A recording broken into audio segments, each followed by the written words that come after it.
मानक चंद, कमला देवी, राकेश, नीतू, ऋषभ और Ayushi Musharraf, B123, Sethi colony, Jaipur.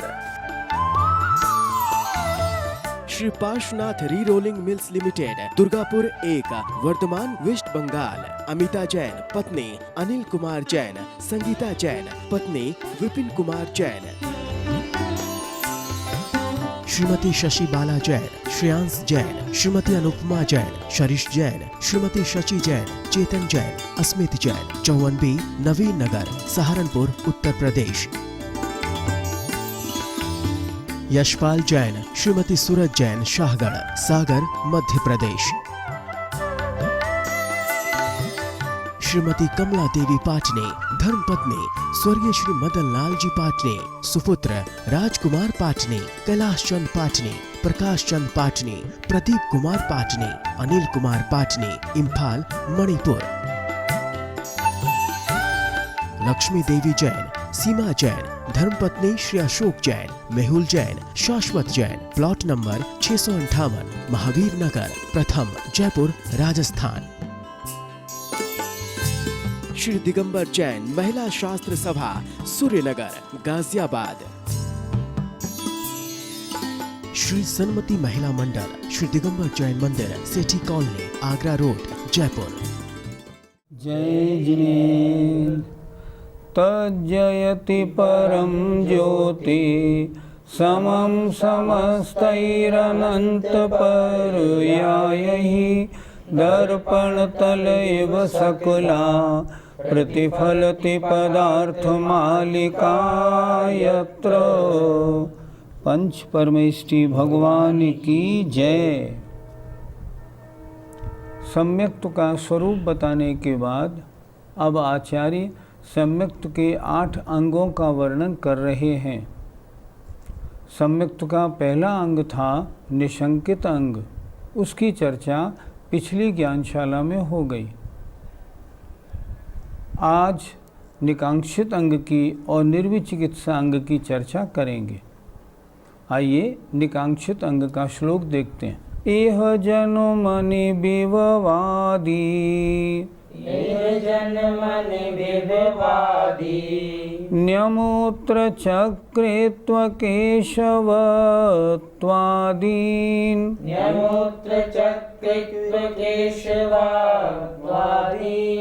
एकांतवाद दूषित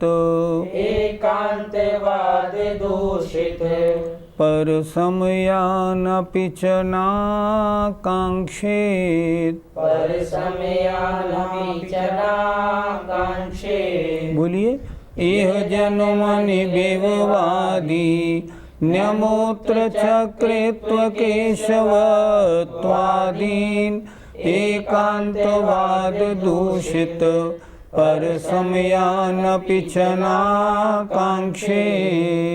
दूसरे अंग का नाम है निकांक्षित अंग। शब्दार्थ क्या बना?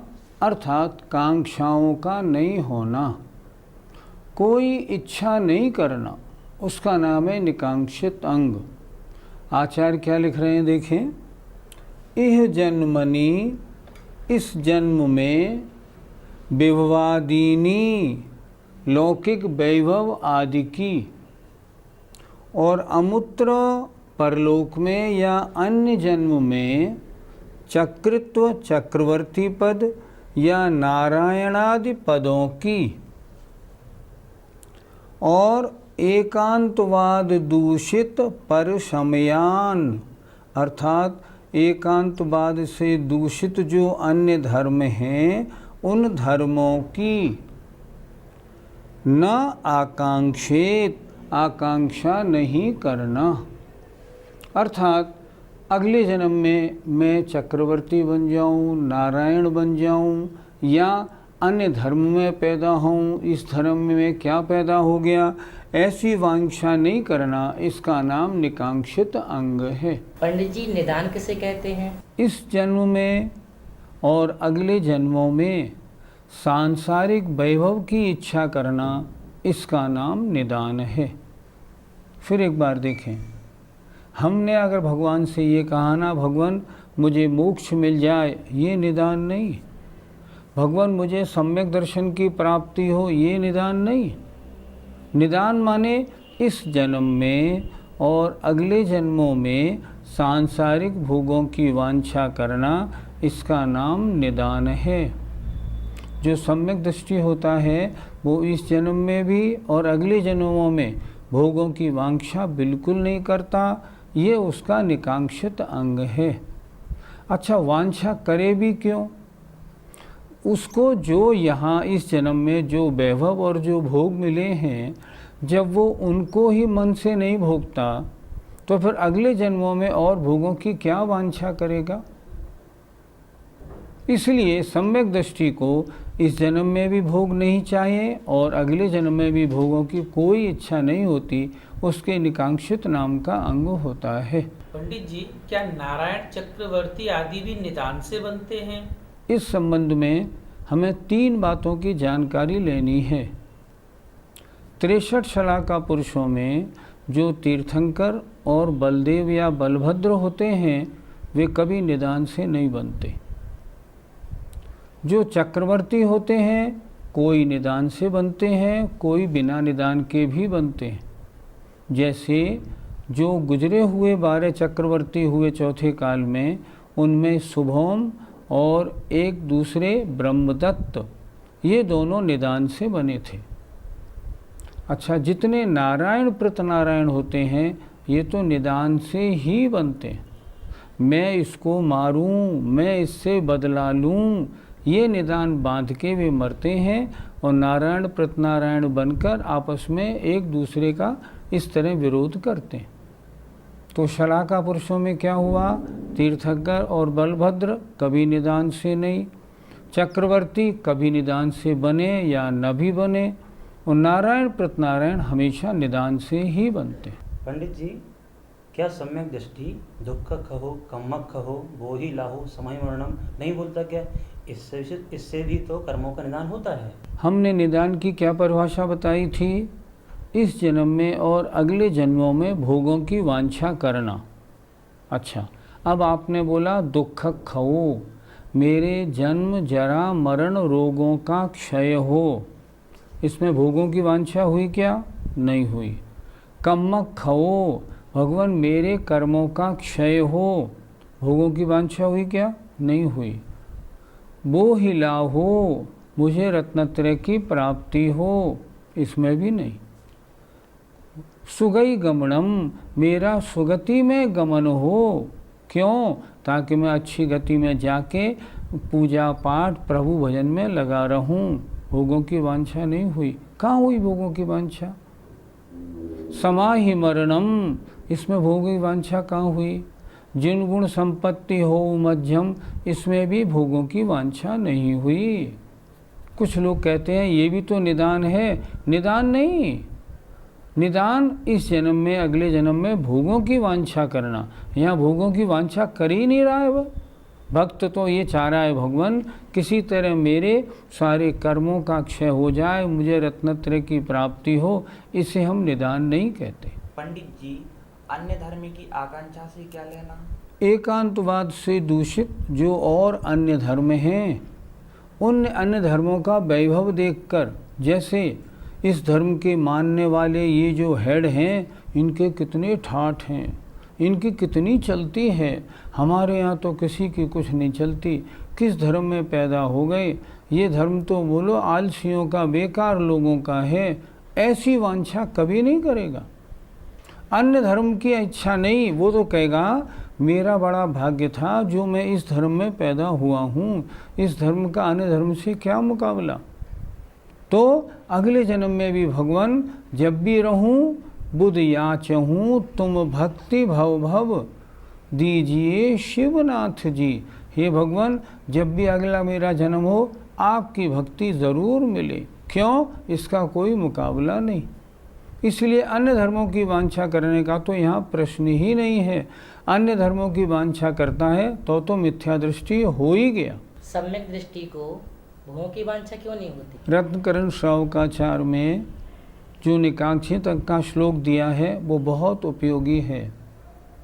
भोग कैसे हैं कर्म परवशे शांते दुःखैरंतरितोदये पाप बीजे। तो ऐसे जो सांसारिक सुख हैं, इनकी क्या वांछा करनी? मैं इनकी वांछा नहीं करता। मैं तो वो सुख चाहता हूँ जो सुख प्राप्त करने के बाद अनंत काल तक रहे, कभी नष्ट नहीं हो, और उसका इंद्रियों से नहीं, अतीन्द्रिय सुख वाला सुख मुझे चाहिए। इसलिए वो इनकी वांछा ही नहीं करता। जब विषय मिलते हैं, सम्यक दृष्टि हमेशा कहाँ पैदा होगा? बड़े बड़े राजे महाराजाओं के परिवार में पैदा होगा, और जब उनमें पैदा होगा तो भी उन भोगों को भोगेगा नहीं। लिखा है ये ष्टोपदेश में, यथा यथा समायाति संवित्तौ तत्वमुत्तमं तथा तथा न रोचन्ते विषया सुलभापि। जैसे जैसे उसकी आत्मरुचि बढ़ती है, उसको प्राप्त भोग भी रुचिकर नहीं होते। अब जब प्राप्त भोग ही रुचिकर नहीं है, तो अगले जन्म में मुझे और भोग मिले, इनका क्या मामला? कोई मामला नहीं, बिल्कुल नहीं। इस जन्म में भी नहीं, अगले जन्म में भी नहीं। ये भोग तो संसार के कारण, आश्रवबंध के कारण है, इनसे मुझे दूर रहना है। वो तो इस जन्म में भी इन भोगों को छोड़ के मुनि अवस्था धारण कर लेता है, इसलिए उसके भोगों में वांछा नहीं होती। दूसरे अंग की चर्चा हुई। अब तीसरा अंग आता है निर्विचिकित्सा। विचिकित्सा माने होता है घृणा, अर्थात घृणा का अभाव। आचार्य क्या लिख रहे हैं, देखें। क्षुतृष्णा शीतोष्ण प्रवृत्तिषु नानाविधेषु भावेषु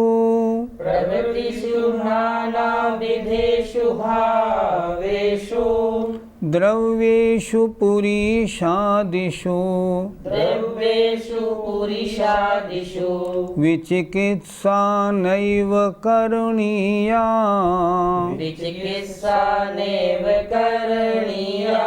बोलिए।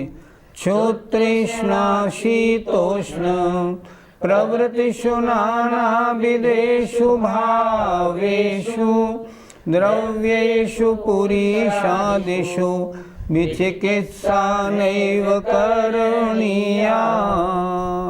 घृणा का अभाव, निर्विचिकित्सा अंग।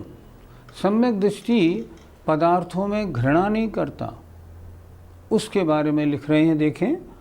क्षुत माने क्षुधा, तृष्णा माने प्यास, शीत सर्दी, उष्ण माने गर्मी, प्रवृत्तिषु आदि नाना प्रकार के भावों में, कभी गर्मी का परिणाम, कभी सर्दी का परिणाम, कभी क्षुधा की वेदना आदि नाना प्रकार के भावों में, और द्रव्येषु द्रव्यों में, द्रव्य कौन से? पुरीषादिषु विष्टा आदिक मल आदिक द्रव्यों में। विचिकित्सा माने ग्लानि, नैव माने कभी भी नहीं, करणीया करने योग्य है। सम्यक दृष्टि के निर्विचिकित्सा अंग होता है, तो अगर भूख लगे, प्यास लगे, गर्मी हो, सर्दी हो, तरह तरह के परिणाम और व्यवस्थाओं में उसके ज़रा भी घृणा नहीं होती। और विष्टा आदिक जो गंदे माने जाने वाली वस्तुएं हैं, इनमें भी उसको घृणा नहीं होती। क्यों नहीं होती? ये तो इस वस्तु का स्वभाव है, वो ऐसा मानता है, इसलिए उसके निर्विचिकित्सा नाम का अंग होता है। जिसको वस्तु तत्व का परिचय है, उसे घृणा का क्या काम?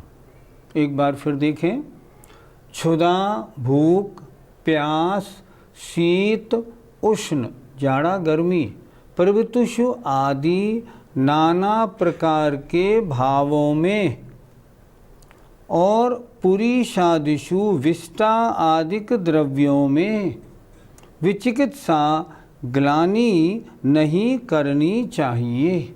इसका नाम निर्विचिकित्सा नाम का अंग है। विष्टा आदि में क्या सम्यक दृष्टि और ग्लानि नहीं होती? एक संस्मरण आचार्य श्री का याद आ गया। रामटेक में आचार्य श्री विराजमान थे। हम गए, नमोस्तु करके बैठे, तो हमने क्या देखा, उनके कमरे की जो दीवार थी वो रामटेक के मंदिर की बाउंड्री के नज़दीक में थी और बाउंड्री के पीछे वहाँ एक जनरल टॉयलेट था। उसमें से पेशाब की बड़ी बदबू आ रही थी।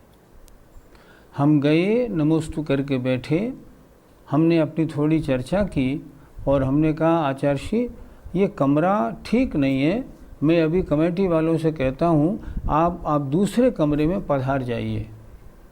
आचार्य श्री बोले क्यों, क्या बात है?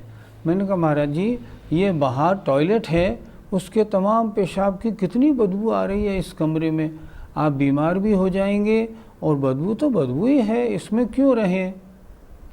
मुस्कराए और बोले पुद्गल के दो ही तो गुण हैं, सुगंध और दुर्गंध, इसमें क्या हर्ष विषाद करना, ये है निर्विचिकित्सा अंग, इनका क्या करना, ये वस्तुएं अपने शरीर में से ही तो निकली हुई हैं, इनसे क्या घृणा करे और न करे। और जो वस्तु होती है उसके अपने कुछ गुण होते हैं, ये जानना तो ठीक है कि इसमें ये गुण हैं, लेकिन ये गंदी है, इस तरह के जो राग द्वेष रूप परिणाम हैं वो बिल्कुल नहीं होने चाहिए। अगर ऐसा करते हैं तो वस्तु स्वभाव का परिचय नहीं हुआ, और वस्तु स्वभाव का परिचय नहीं है तो फिर सम्यक दृष्टि कैसे बनेगा। इसलिए सम्यक दृष्टि को इन पदार्थों में घृणा नहीं होती। पर ऐसा नहीं समझना शौच से आया है तो वो अपने हाथ नहीं धोएगा, नहीं, ऐसा नहीं, शुद्धि पूरी करेगा। शुद्धि करना अलग बात है और घृणा होना अलग बात है।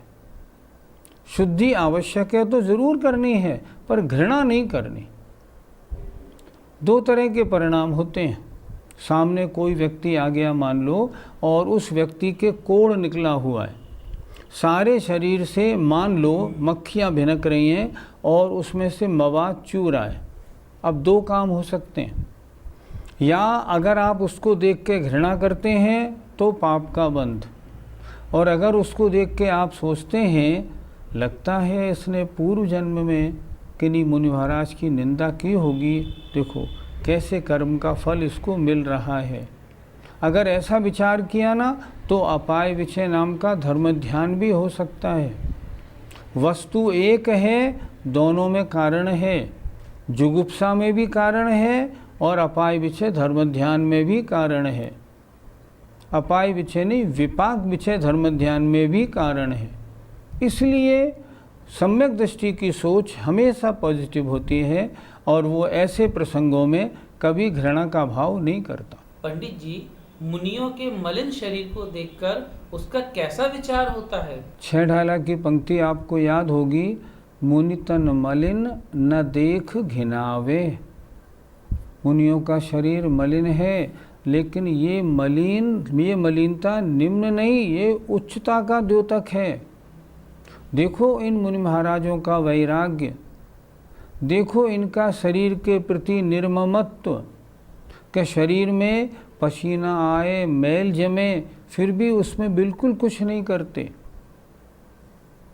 एक बार मड़िया जी में समय सागर जी महाराज, पूरा संघ विराजमान था, समय सागर जी महाराज दिखाई नहीं पड़े।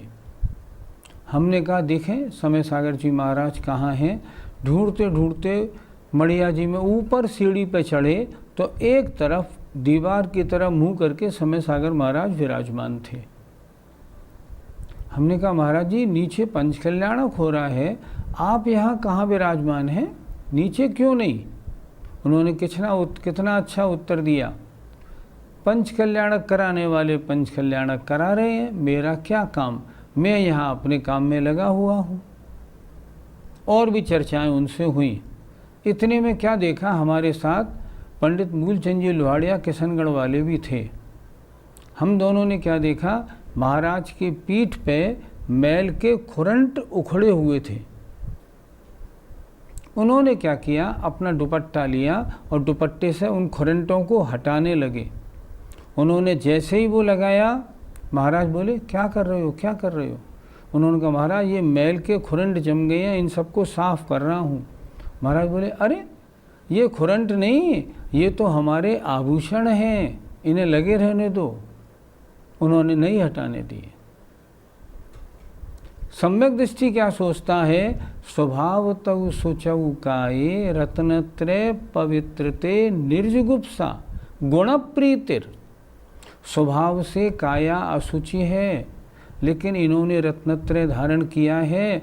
रत्नत्रय से पवित्र इस काया में स्वभाव तव सुचौ काये रत्नत्रय पवित्रते निर्जुगुप्सा, घृणा का अभाव और गुण प्रीतिर, और इनके गुणों में प्रीति होना, इसका नाम निर्विचिकित्सा अंग है।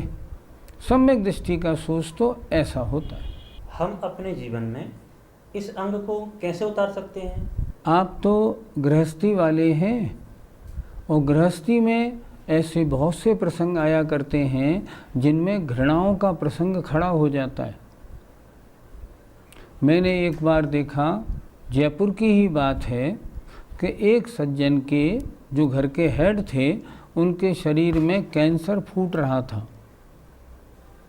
कैंसर फूट रहा था, मवाद चू रहा था, और उसके कारण मकान के उस पूरे कमरे में और मकान के बाहर तक बदबू आ रही थी। घर वालों ने क्या किया, क्योंकि घर वालों को समझ नहीं थी, या यूँ कह लें उन्हें धर्म का ज्ञान नहीं था। उन्होंने क्या किया, बच्चों ने, ये पिताजी हैं तो क्या हुआ, इनके मारे तो बड़ी बदबू के मारे हमारी नाक में दम है। तो उन्होंने क्या किया, उनके बाहर जो गैरेज बना हुआ था अलग, उस गैरेज में उनको हटा के रख दिया, और एक नर्स रख दी, इनके पास कौन जाए। क्या ये उचित कार्य था? बिल्कुल गलत। ऐसी परिस्थितियाँ, बीमारी की परिस्थितियाँ सबके घरों में आती हैं। उस समय क्या करना, उस समय इन चीज़ों से घृणा नहीं करना। ये तो शरीर की दशा है, सब तरह की बनती रहती है। जब घर में माता पिता वृद्ध होते हैं ना, तब उनके मल मूत्र भी साफ करने की नौबत आती है, उनकी सेवा करने की भी नौबत आती है। उस समय अपने को भाग्यशाली मानना कि मैं कितना भाग्यशाली हूँ जो मुझे माता पिता की सेवा करने का मौका मिला है, बजाय इसके ऐसा नहीं कि इनके मारे नाक में दम, कब तक इनकी सेवा करेंगे, इन्हें हटाओ यहाँ से, ऐसा नहीं मानना। तो घर गृहस्थी में भी ऐसे प्रसंग आते रहते हैं। घर में कोई बच्चा ऐसा पैदा हो गया, या घर का कोई मेंबर हीनांग हो गया, घर का कोई मेंबर ऐसा हो गया, उसके शरीर में कुछ गड़बड़ियाँ पैदा हो गई, उस समय जरा भी घृणा का भाव, उसको डांटना डपटना, ऐसा कोई कार्य ना करे। तो क्या करे? नहीं, कर्म के उदय की बात है और कुछ नहीं। संसार में जो सुंदर है वो भी कर्म के उदय से, और जो असुंदर है वो भी कर्म के उदय से। स्वस्थ है वो भी कर्म के उदय से, और जो अस्वस्थ है वो भी कर्म के उदय से। ज्ञानी को दोनों में समता परिणाम रहता है, अंतर नहीं पड़ता। इसलिए समझदारी तो इसमें है, घर गृहस्थी में रहते हुए भी कैसे ही प्रसंग आए, उन प्रसंगों में बिल्कुल निर्लिप्त होता हुआ, घृणा रहित भाव रखता हुआ वहाँ रहे। अगर ऐसा रहता है तो क्या होगा? ऐसा रहता है तो तत्संबंधी विपाक विचय धर्म ध्यान होने के कारण पुण्य का बंध होगा। दूसरी बात, सामने वाले के साथ घृणा करने से जो चारित्र मोहनी का तीव्र बंध होता, वो भी नहीं होगा। इसलिए ये गुण घर में भी कार्यकारी है। हम सबको चाहिए कि अगर हमारे घरों में ऐसे कोई प्रसंग हो, कोई घृणा के योग बच्चा या बड़ा हो, बिल्कुल घृणा का भाव नहीं करें। ये तो कर्म के उदय की महिमा है, इसमें घृणा क्या करना। अगर ऐसा करेंगे तब क्या होगा? निर्विचिकित्सा अंग का पालन होगा। सम्यक दृष्टि की तो बड़ी महिमा न्यारी होती है। ऐसे प्रसंगों में रंच मात्र भी घृणा नहीं करता। जय Jinendra.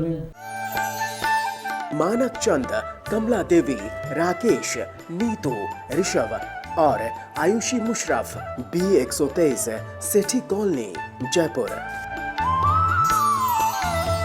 Shri Parshwanath re rolling mills limited, Durgapur 1, Bardhaman, West Bengal. Amita Jain, पत्नी अनिल कुमार जैन, संगीता जैन, पत्नी विपिन कुमार जैन। श्रीमती शशि बाला जैन, श्रेयांश जैन, श्रीमती अनुपमा जैन, शरीश जैन, श्रीमती शची जैन, चेतन जैन, अस्मित जैन, 54B, नवीन नगर, सहारनपुर, उत्तर प्रदेश। यशपाल जैन, श्रीमती सूरज जैन, शाहगढ़, सागर, मध्य प्रदेश। श्रीमती कमला देवी पाटने, धर्मपत्नी स्वर्गीय श्री मदन लाल जी पाटने, सुपुत्र राजकुमार पाटने, कैलाश चंद पाटने, प्रकाश चंद पाटने, प्रदीप कुमार पाटने, अनिल कुमार पाटने, इम्फाल, मणिपुर। लक्ष्मी देवी जैन, सीमा जैन, धर्मपत्नी श्री अशोक जैन, मेहुल जैन, शाश्वत जैन, प्लॉट नंबर 658, महावीर नगर, प्रथम, जयपुर, राजस्थान। श्री दिगंबर जैन, महिला शास्त्र सभा, सूर्यनगर, गाजियाबाद। श्री सन्मति महिला मंडल, श्री दिगंबर जैन मंदिर, सेठी कॉलोनी, आगरा रोड, जयपुर।